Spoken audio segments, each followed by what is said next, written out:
Guys, এটা হলো shopping special blog.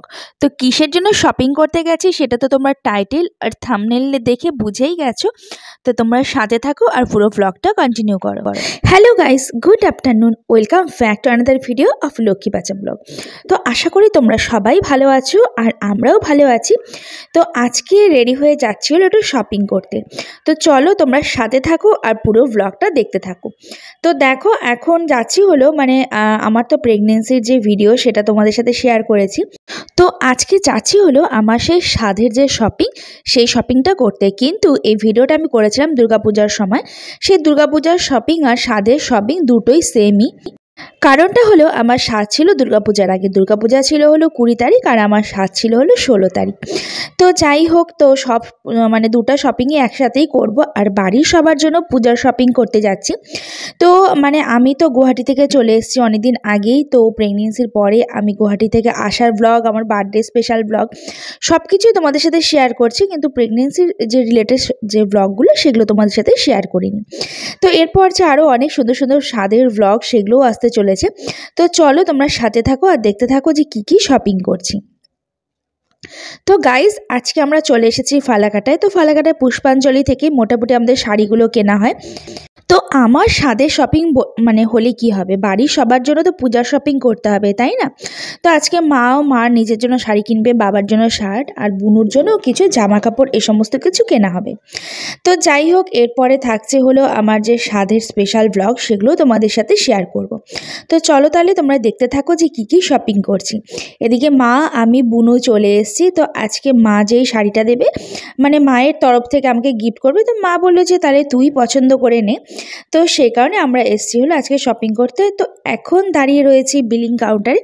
তো চলো তাহলে এখন বিল টিলগুলো করে নিই, আর কি শাড়ি নিলাম না নিলাম সবটাই তোমাদের সাথে বাড়িতে গিয়ে শেয়ার করব। আর পুজোর সময় তো যে কোনো দোকানেই ভিড়ভাড়টা অনেকটাই বেশি থাকে। দেখো, পুরো ব্যাগ ভরে শপিং করে নিয়েছি। আর বুনু কিন্তু সেই সময় হোস্টেল থেকে চলে এসেছে। তো এই ব্লগটা আমি তোমাদের সাথে অনেক দিন পর শেয়ার করছি, কারণ প্রেগনেন্সি রিলেটেড কোনো ব্লগই তোমাদের সাথে শেয়ার করিনি, কিন্তু সবগুলোই তুলে রেখেছিলাম। তো এই শপিং ব্লগটা আমি ভেবেছিলাম যে পুজো শপিং ব্লগ হিসাবে দেব, কিন্তু সেটা আর দেইনি। তো ভাবলাম যে না, এখন যেহেতু প্রেগনেন্সি রিলেটেড যে ব্লগগুলো সেগুলো তোমাদের সাথে শেয়ার করছি। তো পুজোর শপিং আর আমার হলো যে বেবি শাওয়ারের শপিং দুটোই একই ছিল। আর এবার তো পুজোতে সেরকম বেরোনোর কোনো প্ল্যানই নেই। তো যাই হোক, তো এই শাড়িগুলো দেবে, তো এগুলোই এখন নিচ্ছি। তো আমার শাশুড়ি মার যে শাড়ি সেটাও দেবে। তো সব কিছু নিয়ে এখন হলো বাড়িতে যাব। তো দেখো, বাড়ি যাওয়ার পথে তারপরে ভাবলাম যে না, একটুখানি কসমো বাজারেও ঢুকে যাই ফালাকাটার। তো এখান থেকেও কিছু শার্ট, কুর্তি এ সমস্ত কিছু নেব। তো যাই হোক, তো এখানে এখন চলে এসেছি। এখানে এসে দেখছি যে বেশ ভালোই অফার রয়েছে। তো দেখা যাক কী কী অফার রয়েছে না রয়েছে। আর ছেলেদের শার্ট বা গেঞ্জি এগুলোও দেখছি যে খুবই ভালো রয়েছে। শুধু কি আমার একা শপিং করলে হবে বলো?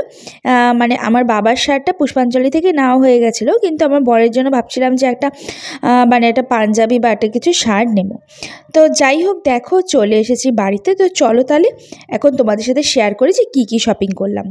তো গাইস দেখো, সারাদিন ঘুরে ঘুরে শপিং করতে প্রচণ্ডই টায়ার্ড হয়ে গেছি। তো ফাইনালি বাড়িতে এসে ফ্রেশ ট্রেশ হয়ে বসে গেলাম তোমাদের সাথে যে কী কী শপিং করেছি সবটাই তোমাদের সাথে শেয়ার করার।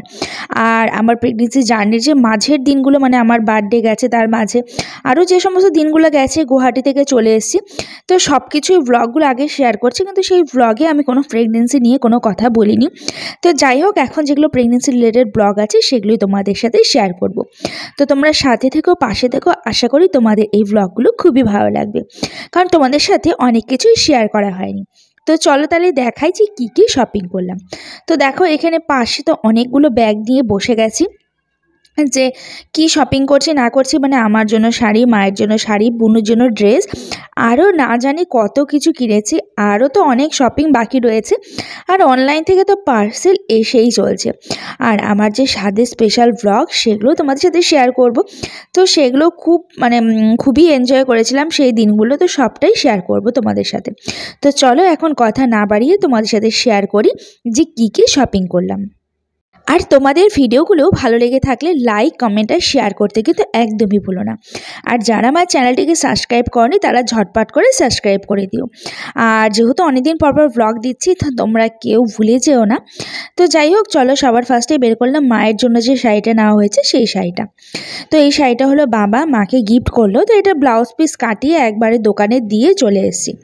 তো দেখো, এটা কালারটা এখানে ঠিক বোঝা যাচ্ছে না, মানে এটা হলো একটা ময়ূরকণ্ঠী, একটা সবুজ সবুজ কালার, আর সাথে একটা মেরুন কালারের পাড় দিয়ে নেওয়া হয়েছে। তো শাড়িটা সামনে থেকে দেখে খুবই ভালো লাগছিলো। এখানে হয়তো কালারটা ঠিক বোঝা যাচ্ছে না। তো এটা ব্লাউজ পিসটাও ছিল মেরুন কালারের। তো কালার কন্ট্রাস্টটা দেখে তো খুবই ভালো লাগছে। তো এবার আমাদের বেশিরভাগ শাড়ি এরকম নীল নীল রঙেরই হয়ে গেছে। তো এরপরে যেটা বের করব সেটা হলো মানে আমার যে শাড়িটা সেটা বের করব। আর এই মায়ের এই শাড়িটা মানে সব কিছুই এখন ফলস পিকোটিকো সব করে নিয়ে চলে এসেছি। তো এবার দেখছি যে বুনুর যে শাড়িটা সেটাও এরকম নীল নীল রঙেরই, কিন্তু সেটা আজকে আর আনা হয়নি, সেটা দোকানে রয়েছে। কারণ বুনুর শাড়িটা বলছে ব্লাউজ বানিয়ে দেবে, সাইডটা সেলাই করে দেবে, তো একটু টাইম লাগবে। তো যাই হোক, চলো তাহলে এখন দেখাই যে আর কি কি শাড়ি নিলাম। তো দেখো, এরপরে যেটা বের করছি সেটা হলো আমাকে যে আমার মা যে শাড়িটা দিয়েছে সেই শাড়িটা, মানে আমার শাশুড়ি মা আমাকে একটা শাড়ি দিয়েছে আর মাও একটা শাড়ি দিয়েছে।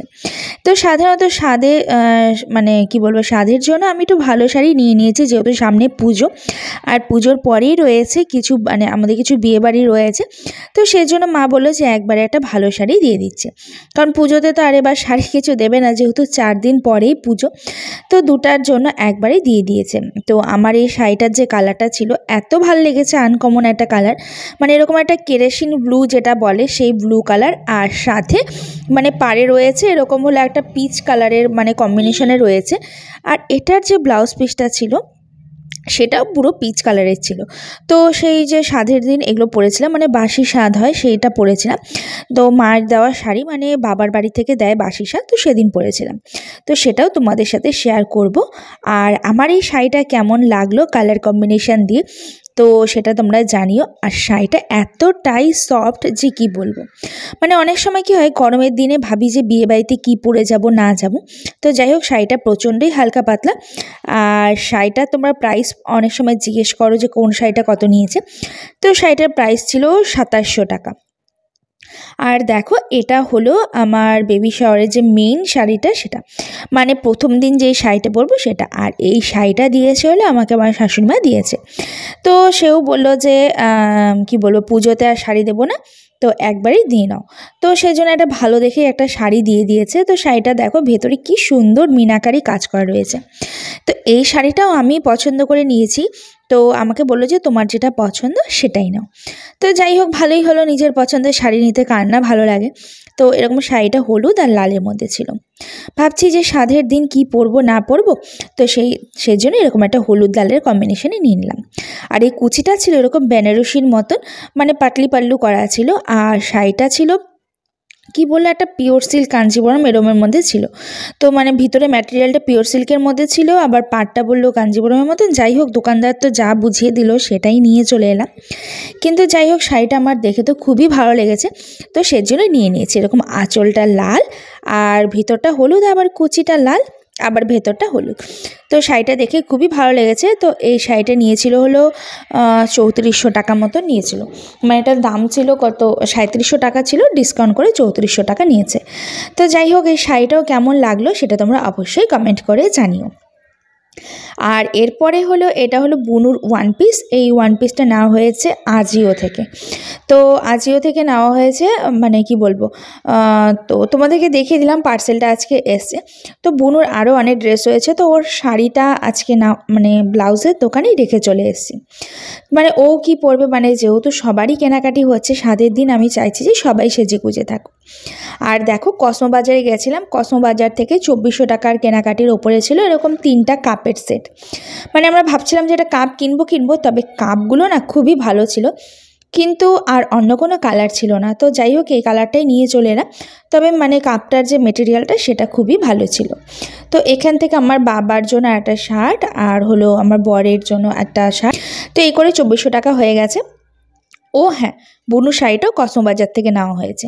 তো টোটাল 2400 টাকা হয়ে যাওয়াতে তো তখন এটা নিয়ে নিয়েছি, মানে 2400 টাকার বেশি হয়েছিল।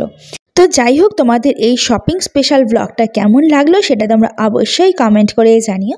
আর ভিডিওটি ভালো লেগে থাকলে লাইক, কমেন্ট আর শেয়ার করতে একদমই ভুলো না। আর তোমাদের সাথে তো এখন ভিডিও সেভাবে শেয়ারই করতে পারি না, তবে যতটা পারছি শেয়ার করছি। তো যাই হোক, মানে আজকের এই শাড়িগুলো দেখে দিলাম, এরপরে আরও যা যা হবে সবটাই তোমাদের সাথে শেয়ার করব। আর এখন রয়েছে সব থেকে বড় কাজ, সেটা হলো জামা কাপড়গুলো তো তোমাদের সাথে দেখানোর পর এখন সেগুলোকে গুছিয়ে ঠিকঠাক করে আলমারিতে তুলে রাখাটাই হলো মানে সব থেকে বড় ঝামেলা যেটাকে মনে হয়। মানে সেগুলোকে ঠিকঠাক করে প্যাকেটে ভরে রাখা মানে বিশাল একটা ব্যাপার। তো যাই হোক, এগুলো ব্লাউজ সব বানাতে দিয়ে এসেছি, তো সবটাই তোমাদের সাথে শেয়ার করব। তো যখন এরপরে থাকছে হলো আমার বেবি শাওয়ার স্পেশাল ব্লগ, তো সবই তোমাদের সাথে শেয়ার করব। তো তোমরা এর পরের ব্লগগুলোও কিন্তু কেউ মিস করো না। তো তোমরা সবাই ভালো থেকো, সুস্থ থেকো। চলো তবে, গুড নাইট, টাটা।